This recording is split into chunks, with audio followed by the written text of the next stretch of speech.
Olá, meninas!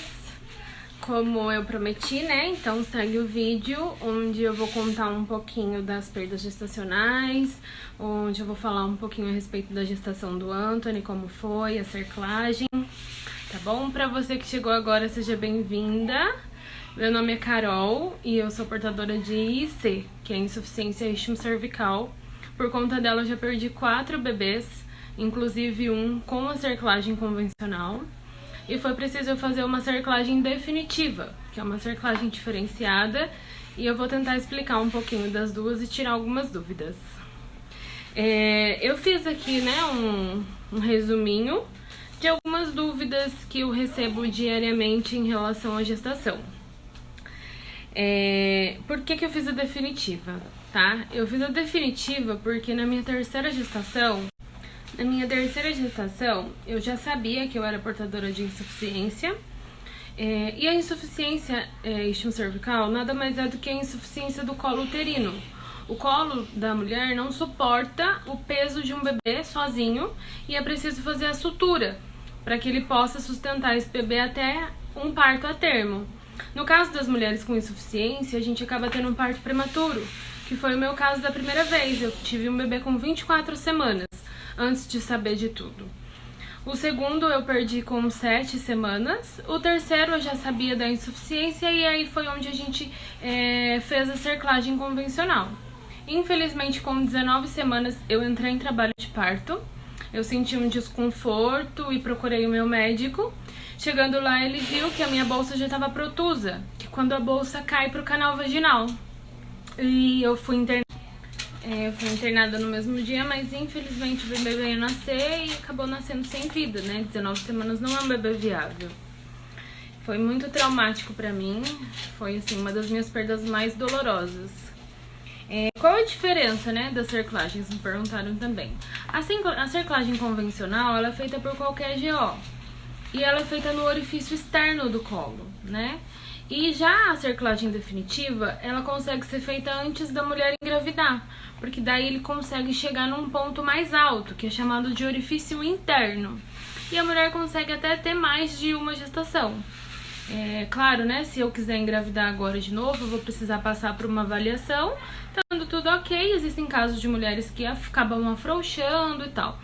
Mas se tiver tudo ok, eu tô liberada para engravidar de novo. Já a cerclagem convencional, ela é tirada dias antes.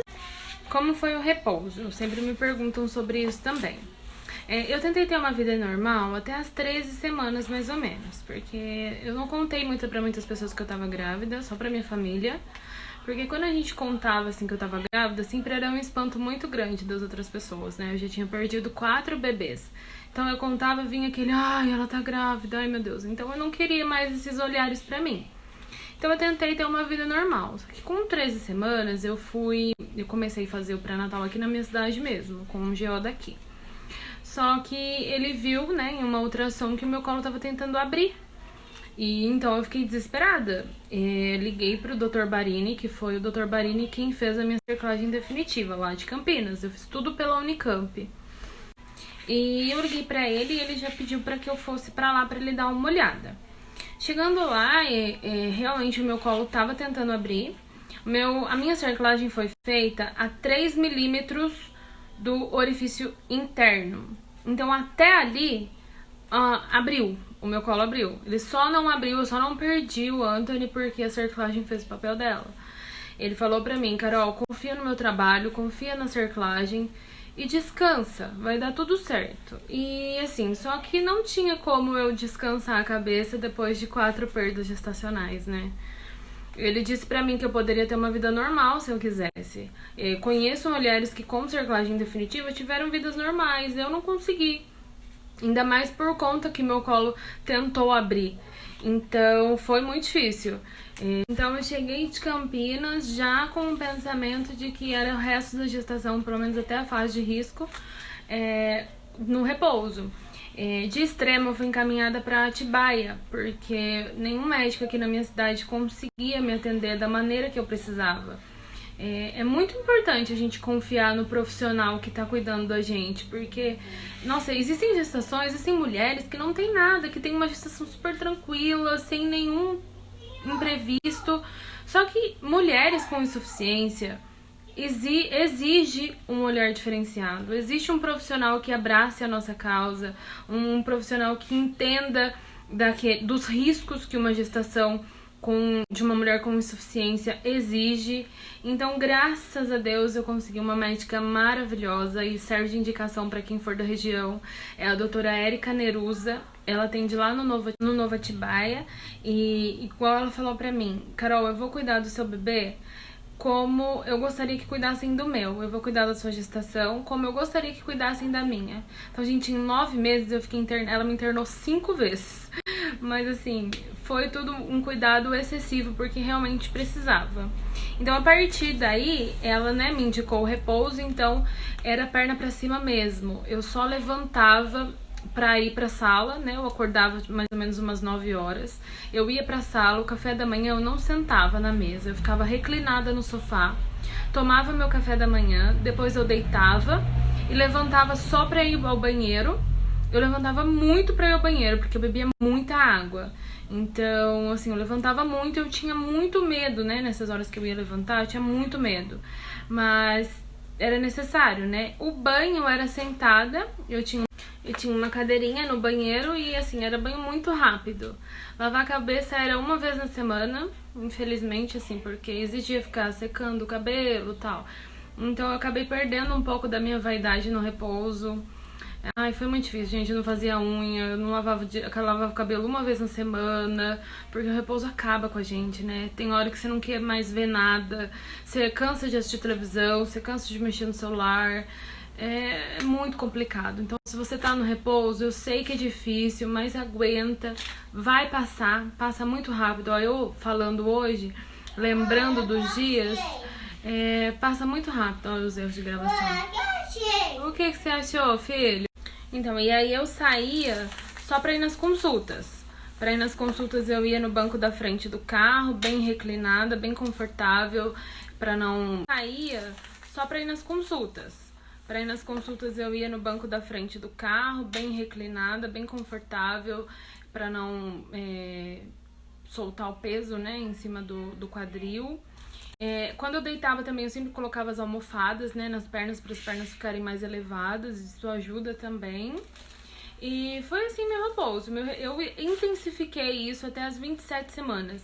A meta da minha médica era a gente chegar nas 27 semanas. Então, cada consulta a gente pensava, vamos pensar na nossa meta. Porque a partir das 27 semanas já é um bebê viável, né, para sobreviver. Então, quando eu cheguei nas 27 semanas, eu falei, glória a Deus, Jesus, eu consegui. E então foi muito bom. Eu comecei a ter uma vida praticamente não normal, né? Não tinha uma vida normal, não fazia nenhum tipo de esforço, não tive relação sexual a gestação inteira. Eu saí, lembro que depois das 30 semanas eu fui no shopping. Ai, foi tão bom sair, ver gente, fazer a sobrancelha que eu não tava fazendo. Então eu fui no shopping, eu comecei a ir uma vez na semana na igreja. Às vezes semana eu ia, semana eu não ia. Comecei a receber mais visitas em casa, né? Porque daí eu já tava mais alegrinha. Então foi muito bom. Perguntaram aqui também do acompanhamento psicológico. Eu tive, gente, porque é extremamente necessário, né?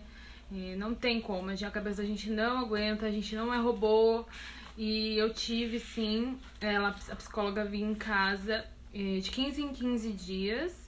E assim, me ajudou muito. Eu indico super para todas as meninas que eu converso que procurem atendimento psicológico. Porque às vezes as pessoas que a gente conversa, os nossos familiares, os nossos amigos, eles não sabem às vezes o que dizer. E é normal, às vezes a gente também... atendimento de nutricionista, eu também tive. E o PSF aqui do meu bairro, gente, me ajudou muito. Então, tanto a psicóloga quanto a nutricionista era do PSF.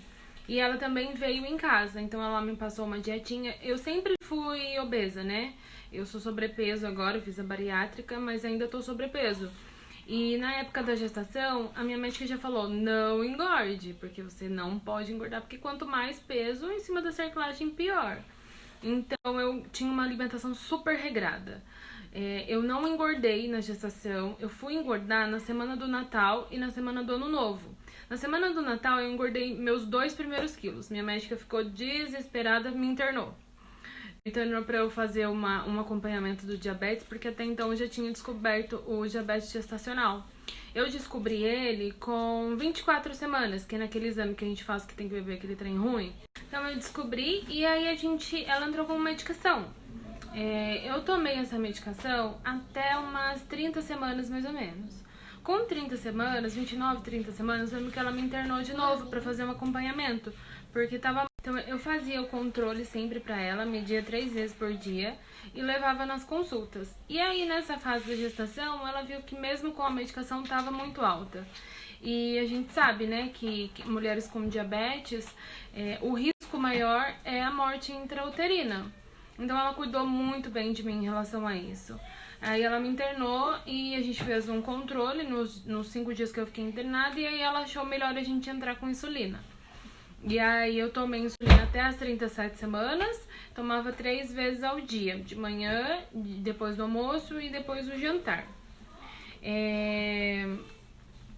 A hipertrofia do coração do Anthony, perguntaram também, com quantas semanas eu descobri. Na morfológica, lá das 23 semanas, a médica viu que as válvulas do coração do Anthony funcionavam perfeitamente. Mas ela não disse nada em relação ao tamanho do coração do Anthony. Ela só pediu um ecocardiograma fetal, mas eu achei que era normal, né? Achei que era um exame de rotina. E tem uma história muito legal por trás disso, gente. Assim, eu tenho uma cunhada que ela é extremamente usada por Deus, sabe? Então um beijo pra ela. Te amo. E aí, Deus usa muito ela, gente. E aí um dia ela veio aqui em casa e falou assim pra mim: cara, eu tive um sonho e Deus pedia pra gente orar pelo coração do Anthony. Eu devia estar com umas 20 semanas, mais ou menos. Eu não tinha feito nem o morfológico ainda. E eu falei assim, eu já comecei a ficar desesperada, né? Porque eu sei que quando Deus usa ela, tem alguma coisa. E aí a gente começou a orar muito pelo coração dele. E aí veio esse episódio, né? Dela pedir o exame, enfim. E aí minha cunhada lembrou, né? E a gente começou, né, nessa campanha em prol do coração. E aí lá pras 30 semanas, mais ou menos, eu fiz o ecocardiograma fetal. E infelizmente lá mostrou que o coração do Anthony era um coração hipertrófico, que é o resultado de uma mamãe diabética, né? As mamães com diabetes, geralmente os bebês nascem com um coração musculoso, que eles costumam dizer. Mas ela disse pra mim que tinha a chance do Anthony, quando nascesse, não voltar ao tamanho normal e ele acabaria desenvolvendo sopro. Mas que também existiam casos de bebês que assim que nasciam, que até com uns 15 dias mais ou menos, voltavam. E graças a Deus o Anthony foi esse caso. Quando ele nasceu, a gente teve alta num domingo. Na segunda a gente já precisou voltar para fazer esse eco, um outro eco. E aí lá ela viu que o coração dele ainda estava musculoso. E nesse exame também a gente descobriu um assunto que eu nunca comentei aqui, vai ser a primeira vez. A gente descobriu que o Anthony tinha um leve estreitamento na veia, na aorta, que chama coartação da aorta. Era bem leve mesmo, mas precisava de acompanhamento durante o primeiro ano dele todo. Então, assim, eu lembro que uns 15 dias de vida a gente voltou lá pra fazer um outro eco, pra ver a respeito do coração hipertrófico, e o Anthony já tinha voltado ao tamanho normal. O leve estreitamento dele, eu lembro que ela pediu para que a gente observasse em relação à respiração, a respeito dele ficar roxo, se a gente percebesse algo assim, que poderia dificultar a respiração dele. Então a gente precisava ser bem atento em relação a isso. O Anthony também, a gente fez, né, o acompanhamento dele. A gente descobriu que o estreitamento do coração dele tinha voltado ao normal. Mais um milagre que Deus fez pra gente. Ai, sou tão grata que eu não tenho nem palavras pra agradecer. Ele ainda precisa de acompanhamento, a gente ainda vai fazer o exame desse ano, agora em outubro é o exame dele. Mas eu já creio que continua tudo certo, que tá tudo bem. Vamos lá. Qual remédio... Se eu tomei remédio pra inibir as contrações? Eu não tomei, tá? Eu não sentia muita contração de treinamento. Pra falar a verdade, eu sentia nas mudanças de lua.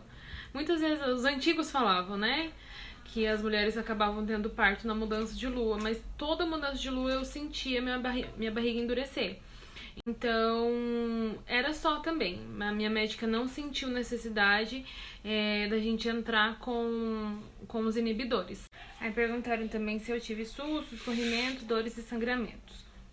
Eu tive sangramento só bem no comecinho, depois de uma relação sexual, antes das 3 semanas. Que foi a partir daí que a gente resolveu não ter mais, né? Resolveu não, foi indicado pelo médico. Eu tive um sangramento muito forte mesmo, que eu achei que eu tava perdendo o bebê. Mas foi o único susto em relação a isso que eu tomei. Depois eu não tive corrimento, não tive mais sangramento nenhum. Se eu sentia as fisgadas, gente, eu sentia muitas fisgadas, principalmente a partir das 20 semanas.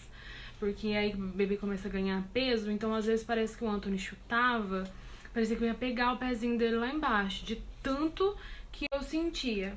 Era bem desconfortável, eu ficava com bastante medo também, tomava Buscopan, mas eu conversava com outras mulheres que diziam também que era normal. Então eu dava mais uma perguntaram se eu fiz cerclagem dupla. Eu nunca fiz, tá? Nunca fiz a cerclagem dupla, porque depois da cerclagem convencional, eu nem pensava em tentar fazer de novo a simples. Eu já queria fazer a definitiva mesmo, porque eu já tinha, né, um histórico bem triste. Então eu não quis tentar a dupla, não. Mas conheço mulheres que fizeram e tiveram sucesso. Se eu tinha medo de soltar a cerclagem, eu vivi 37 semanas com medo. O medo, ele acompanha a gente durante a gestação, não tem o que fazer, né?